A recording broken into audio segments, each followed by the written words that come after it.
She walked into the gym quietly, no flashy gear, no loud entrance.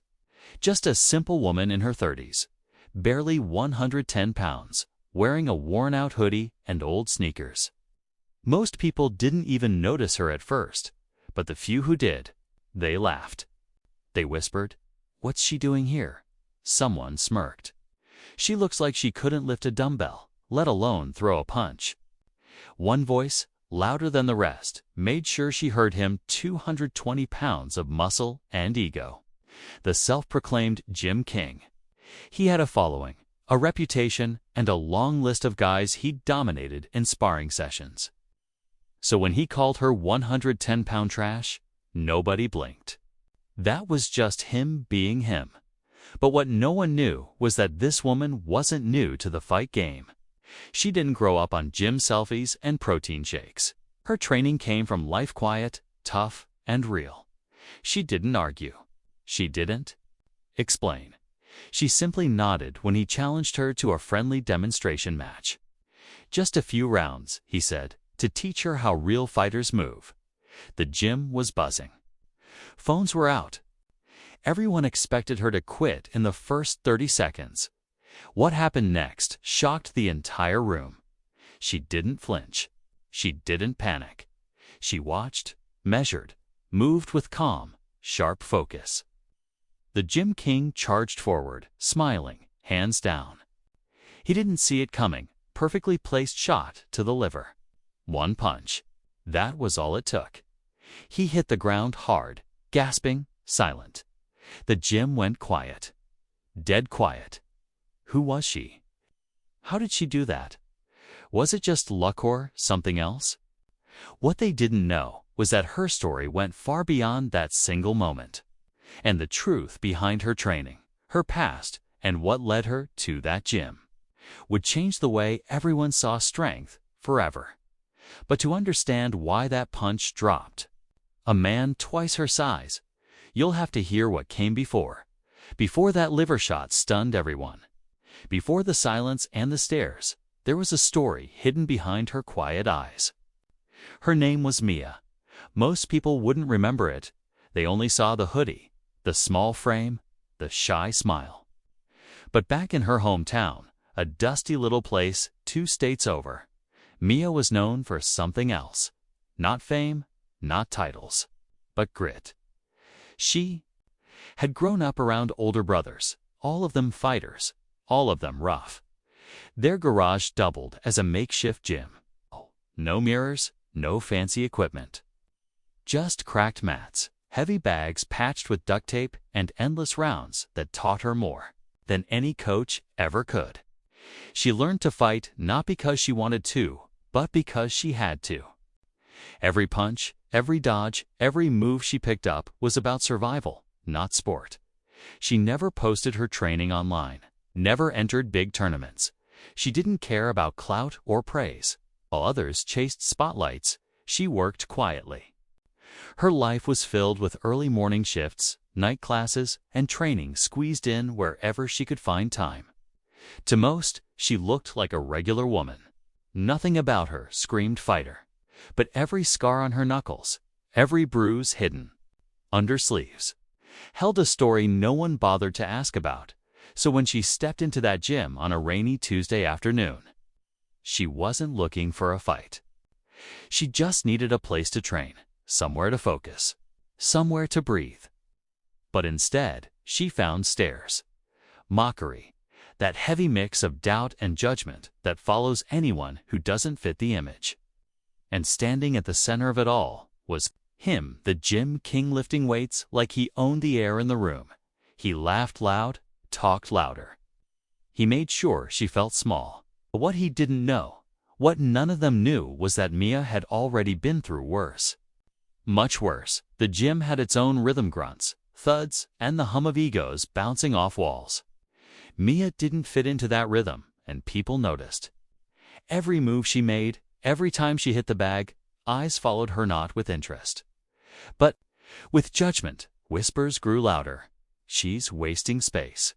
Probably saw a movie and thought she could fight. Even the trainers avoided her, offering nods instead of help. But Mia didn't come for approval. She came for silence, the kind that only came when her fists met the bag, when her breath synced with the swing of her movement. Still, the pressure kept building, especially from Himsak, the so-called Gym King. With his 220-pound frame, he ruled the floor. MMA tattoos on his arms, a following on social media, and a mouth that never stayed shut. He wasn't just strong. He was loud, proud, and used to being the center of attention. When Mia ignored him, it only fueled his need to provoke. He started mocking her punches, throwing comments like jabs. "You punch like a tired kid. That bag's hitting you back, huh?" The others laughed. Some out of fear. Some just followed the crowd, but not everyone agreed with Zach. One of the younger trainers, Devin, noticed something different.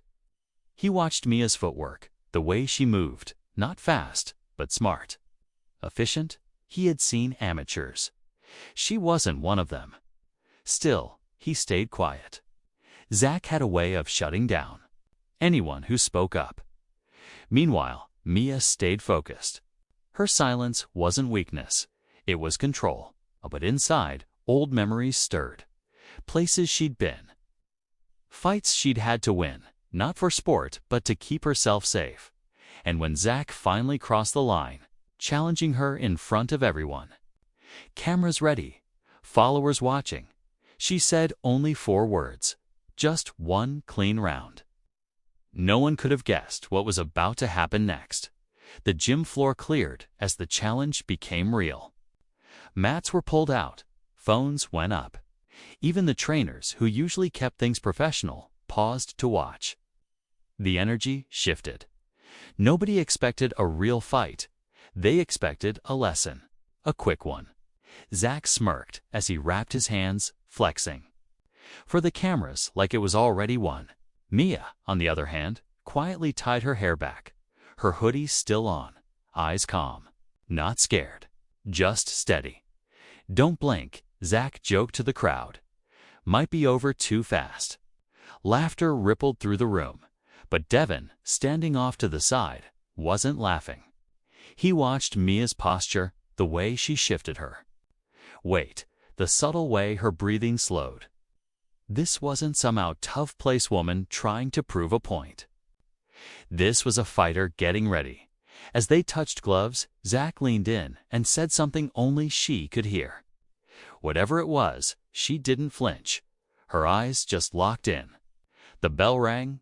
Zach started like everyone expected, bold and overconfident. He threw fast combos, dancing around like it was a show. He wasn't worried. She was smaller, lighter. In his mind, she didn't belong in the ring. But Mia didn't rush. She didn't swing wildly. She just moved. Subtle steps, watching, reading, each second felt heavier than the last. She slipped a jab, blocked a hook. Still, no return shots, just waiting. And that's when the crowd started to shift from laughing to leaning in. Something wasn't right. Zach was landing less and missing more. His footwork started getting sloppy. He was fast, but Mia was cleaner. Tighter. Devin could feel it. The setup, the build, the tension in Mia's shoulders. The way her eyes tracked Zach's every move like she already knew what was coming next. And then, in one smooth motion, stepped in, left foot forward, torso turning. But she didn't throw the punch. Not yet. Everyone leaned forward. Phones were still recording. The moment was seconds away. No one knew they were about to witness something that would echo far beyond that gym. Just as Mia shifted her weight and drew closer, the room seemed to hold its breath. Everyone expected a strike, a clean hit, maybe even a fast knockout. But then Zach backed off, smiling, arms wide, playing to the crowd. "Come on then," he barked, circling like a showman. "Let's see what you've really got." But Mia didn't take the bait. She held her ground, watching, waiting. Her silence was unnerving. For the first time, even Zach looked unsure just for a split second. Then, without warning, he changed tactics. He charged. Fast, aggressive. No more games. Sss. His punches came. Heavier now, aiming to hurt, not show off. Mia blocked the first hook, slipped the second, but as she pivoted to counter Zach's elbow, grazed her ribs. The crowd gasped. It wasn't clean, it wasn't legal. But it was fast enough that no one could say for sure if it was intentional. Devin's eyes widened. He saw it. Others did too. But the ref stayed silent. Just to keep it clean, and the match rolled on. Mia stepped back. Her breath changed, not from pain but focus. That moment shifted everything. This wasn't just about pride anymore. This was personal, and yet she still didn't lose control. She didn't rush in or react emotionally. She tightened her stance, narrowed her eyes, and began walking him down, slowly, step by step. That's when the second twist hit right from the crowd. A voice, loud, sharp. That's her. That's the girl from the underground circuit. Heads turned. A few phones dropped. Zach paused just long enough for the words to sink in. Underground circuit. Mia's face stayed calm, but something flickered. Behind her eyes, a past she'd kept hidden was now surfacing. Whispers spread. People who had dismissed her now stared with a different kind of curiosity. What had she done before this? What kind of fighter was she, really? Zach tried to laugh it off, but his smirk was weaker now. The weight of the room had shifted, and Mia, she just took one more step forward. The energy in the gym flipped. The tension wasn't just about the fight anymore, it was about who Mia really was. The mention of the underground circuit had stirred something raw. Zach looked shaken now, and for the first time since stepping in the ring, he hesitated. He threw another jab, but it was rushed, sloppy. Mia slipped it easily, eyes locked, laser-focused. Then she moved. It was fast. Too fast for most to follow. A feint to the right, a pivot left hand. Then came the shot. A clean, perfectly timed liver punk.